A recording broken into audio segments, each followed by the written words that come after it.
A lot of fun. A bit of an impromptu video, but we need to get seeds sowed because we're already in, well, almost halfway through August, and we're coming up to the spring and summer season pretty quick, and we really need to get our hustle on, get everything started.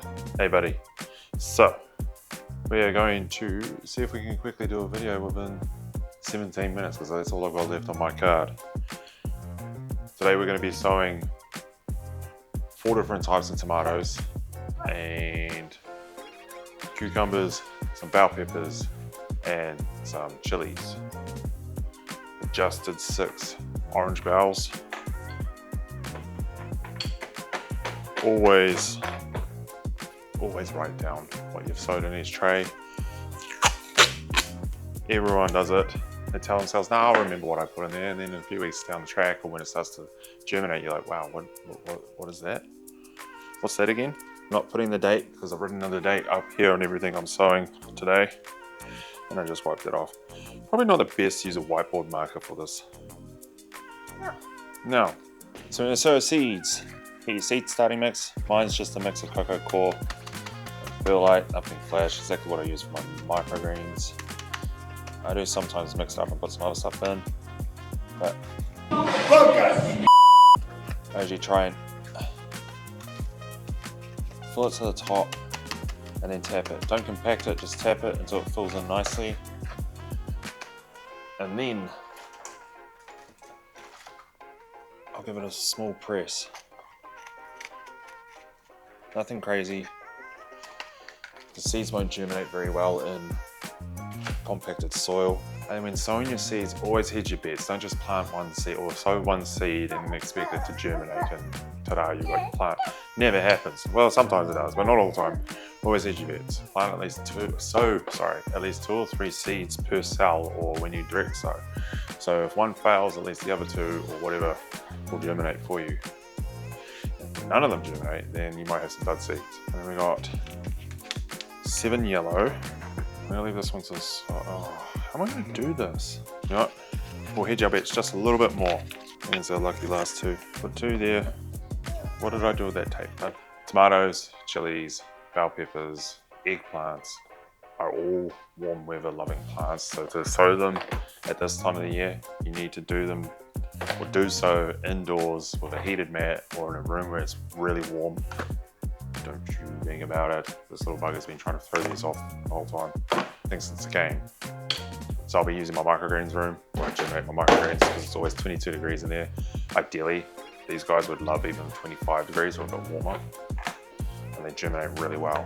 So for me, I'm doing 2 seeds per cell, like I said, not 3. Mostly because my packets are getting low and I want to get everything done today.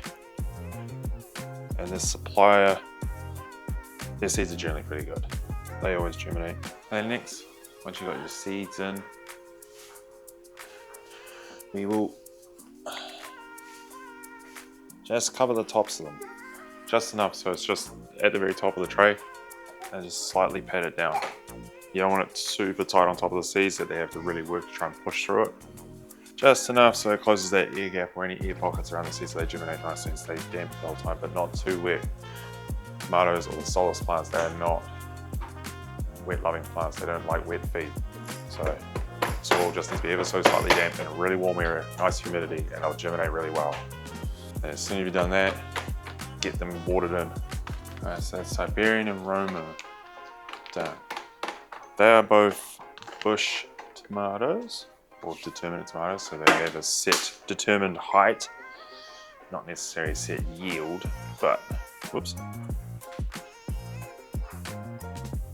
They will set all their fruit at once and then ripen, and then that's it, that plant's done. Whereas your indeterminates are a vine type, they'll just keep growing until disease or change of season wipes them out. Ideal conditions, if you keep them going in the greenhouse, they'll just keep going and going and going.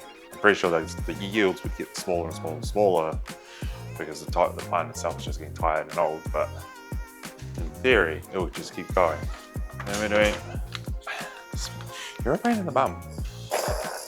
Speckled Romans, really cool looking tomato. Real oblong shaped looking, but with yellow and red streaks or orange sort of streaks through it. So we're going to be doing 5 of these and 5 of mortgage lifters, both indeterminates for outdoors. while still having our hydroponics going indoors. So plenty of tomatoes. And when you hedge your bets with the additional seeds, you keep thinking I'm talking to you. Anyway, when you hedge your bets with the additional seeds and say all of them germinate, just wait for a little bit for true leaves to come through, and then basically you can see which one's the strongest seedling out of the lot, and you can cull the other two. Just snip the stem off or pull it out. If you're going to pull it out, try not to pull the other seedlings out, or the one you want to keep out. Put your head. Oh, you know what? I'm not giving it back. When you pull the other seedlings out or snip at the stem, the roots and the soil will just die off and become food for that seedling you keep.